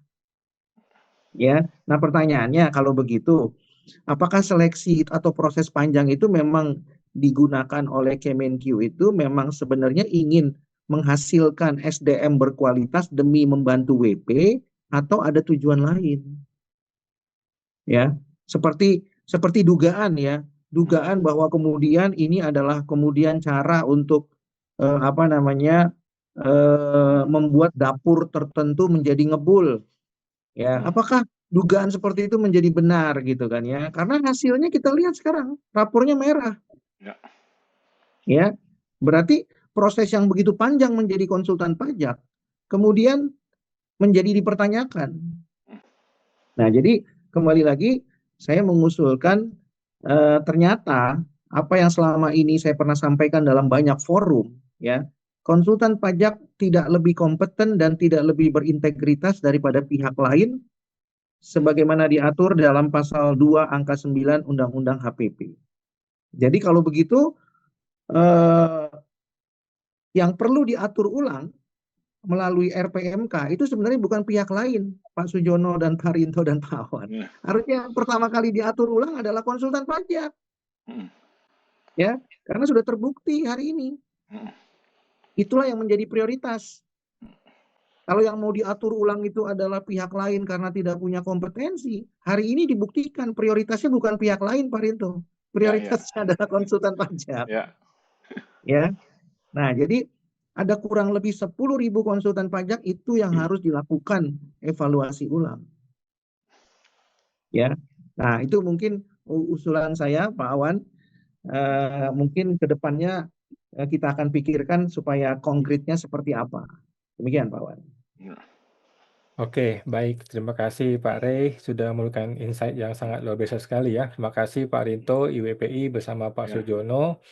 Intinya kita tetap memantau dan kita merasa berbelasungkawa, bersedih ya atas kejadian ini, dan lebih bersedih lagi orang-orang oknum itu justru mau dibantu oleh Pak Purbaya. Lebih sedih lagi, yang lain tidak dibantu, yang sama-sama kena kasus. Aduh, nasib lah. Oke, baik. Terima kasih Pak Rey, makasih Pak Rinto, makasih Pak Sujono. Kita jumpa lagi Pak di podcast berikutnya Pak. Makasih Pak. Mari. Oke, Mas. Siap, terima kasih Pak Awan.